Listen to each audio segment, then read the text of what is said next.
Good morning everyone, how are you all doing? I'm Mysticle and today I'll be bringing you the latest in AR and VR news. We actually have a news video quite a bit earlier than we normally would this time, but that's because a few smaller things have racked up, and in between some larger videos, I want to bring you the latest news. So let's jump right into the video. So first piece of news that we have is on Meta's crazy pass-through prototype. And this actually isn't even a prototype, it's a render, which means that the product probably doesn't exist yet. We have seen teases of something like this in the past to essentially be able to see your eyes on the outside of the headset, enabling human connection, and Apple is also promising something like this. But here we now have a render of its advanced mirror-like headset that it says is practical to build now. Meta showed a render of the advanced mirror-like prototype it teased last year and said it's practical to build now. The render showing what the headset would look like being worn was teased by Meta's director of display systems, Research Douglas Landman,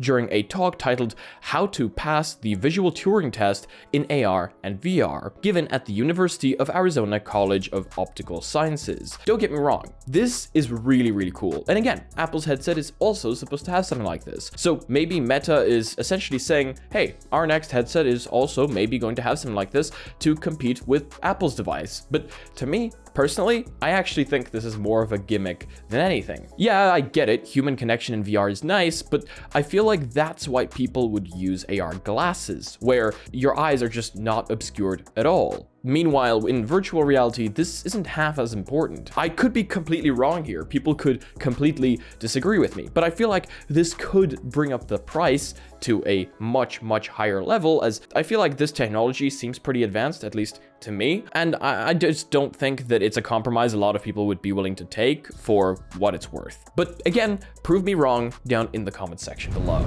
Yes, this one is going to be something that impacts quite a lot more people. Beat Saber gets 120Hz support on the Quest 3, joined by OST 6, adding 4 free songs on all platforms. Available now as a free update, Beat Saber receives 2 new features on the Quest 3. The biggest change is an experimental performance toggle that lets you pick 90Hz or 120Hz, though the announcement doesn't specify trade-offs. Newly retextured obstacles promise visual quality and fidelity improvements, while the level editor received a ton of new quality of life features. As for original soundtrack 6, that comes with 4 songs composed exclusively for Beat Saber. A bonus 5th song is also coming soon, though Meta and Beat Games didn't offer any hints as to who this might be. That's good and bad at the same time. This new update seems to feature quite a lot of things that people would be interested about. 120Hz, visual differences, and upgrades to fidelity. However, to those that like modding, this is probably not yet going to be supported, and might not be supported for a long time. After all, the latest version of Beat Saber that we can mod right now is not the latest one. So while I would love to be using this, I think I'd rather stick to my mods. Either way though, great seeing these updates coming along, and hopefully we will be able to mod this version in the future. The VRChat paid creator subscriptions have now entered full release. This is something we talked about in a previous video, and following a short open beta, VRChat paid creator subscriptions are now officially available. Available for all users, VRChat is allowing creators to link content subscriptions directly through Udon. Using VRChat credits purchased with real-life money, subscriptions can be bought for 1 month, 3 months, or a year, granting direct access to subscriber-only content. This includes VIP rooms, special items, or priority/exclusive access to events. I talked about this being a pretty cool feature for creators being able to monetize through VRChat, but a lot of people in the comment section actually didn't agree. They felt like the split that VRChat is taking here is going to be too large, and a lot of creators are just not going to go for it, and are just going to go with something like Patreon or PayPal directly instead. And I do agree with you, those are still options for creators, but I think that having a built-in feature is very nice, even if the split is pretty high. I guess I'm just used to high splits, as in something like YouTube. YouTube takes 40% of all our money just outright. In VRChat, the creators get 50%, the platform fees are 30%, and VRChat and its partners apparently only get 20%. So the platform fees seem to take up the most here. A lot of people were saying that they could get around that by having this on the website and things like that. We talked about VRChat now also coming to the Pico 4, and it is now on the Pico 4, which is fantastic. The Pico 4 seems to be growing its library out quite a lot, and that's now continuing, with Among Us VR reaching Pico and PSVR 2 today with crossplay. Released last November on Qust and Steam, Among Us VR now brings the social deduction game to Pico and PSVR 2, supporting cross-platform multiplayer across all 4 versions. To quote, "We're incredibly excited to bring all of the deception, betrayal, and social deduction of Among Us VR to a brand new set of players around the world," stated Shell last month. And to quote from Twitter, "Ready to dropship, more beans are coming. Our bean family is expanding. Among Us VR is coming to Pico on December 5th, 2023. And that has now happened. So in case you have the Pico headset, this is something you can be excited for. And even more great news, as apparently an official YouTube app has come to the Pico 4. The Pico 4, seriously, seems to be growing quite a lot recently. The YouTube VR app originally debuted on Google's own Daydream VR platform, which it killed back in 2019. YouTube VR allows you to view all of YouTube's traditional video content, as well as a range of immersive 360 videos available on the platform. While you can also do this in the Pico browser, the app means you don't have to manually enable 360 viewing modes and has an interface that better takes advantage of the increased virtual screen real estate for spatial computing.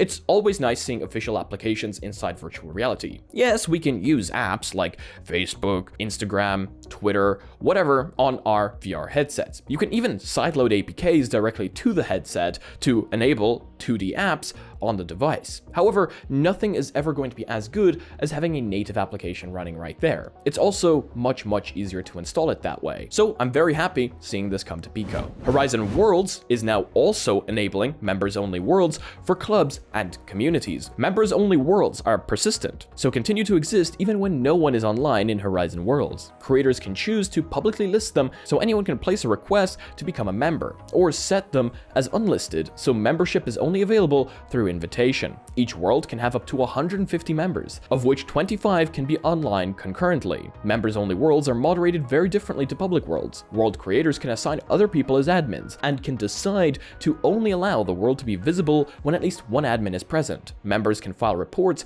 of rule breaking to a dashboard where a world creator and admin can see it, instead of only being able to report to Meta. Members-only worlds are only available to users over 18, so can't include children. A pretty cool feature, and I like the administrator options for this, where you can assign admins to different worlds, and I like the fact that you might only be able to join a world if an admin is present, keeping order, hopefully, in whatever world you're in. But we now move on to GreenHell VR, a very popular title when it launched, and a lot of people are currently enjoying it. It's now adding co-op mode next year on Qust, Vive XR Elite, and PSVR 2. Following April's announcement that Incuvo were working on a 4-player co-op mode for GreenHell VR, we got our first look at the gameplay during the Upload VR Winter Showcase. While co-op isn't confirmed for Steam, it's worth remembering that that particular port features major differences from standalone/console versions, effectively making it a separate release. And you can see the trailer going above me right now. I really hope that Qust and PC VR end up being co-op. It's just a nice thing to have. Maybe your friend doesn't have a VR-ready PC, but you would like to take advantage of the higher graphic fidelity of a PC. Still being able to play together shouldn't be a barrier. I do understand that these are 2 very different releases though, so that could be difficult. It just would be a nice to have. And finally, a game that I thought should have had VR support from the very beginning, and a game I thought had VR support from the very beginning, but then found out didn't. Paint the Town Red adapts the voxel brawler for VR this March on Qust, Steam, and PSVR 2. Paint the Town Red was a very popular YouTube title for people to play on stream and stuff like that on flat screen in the past, and it calls itself a chaotic first-person melee combat game with voxel visuals set across different time periods and locations. Enemies can be punched, bashed, kicked, stabbed, and sliced completely dynamically using almost anything that isn't nailed down. As seen in the Upload VR Winter Showcase, there is a new trailer. Upload VR actually showcased a bunch of these titles during their showcase, and I will leave a link to their showcase down below in case you're interested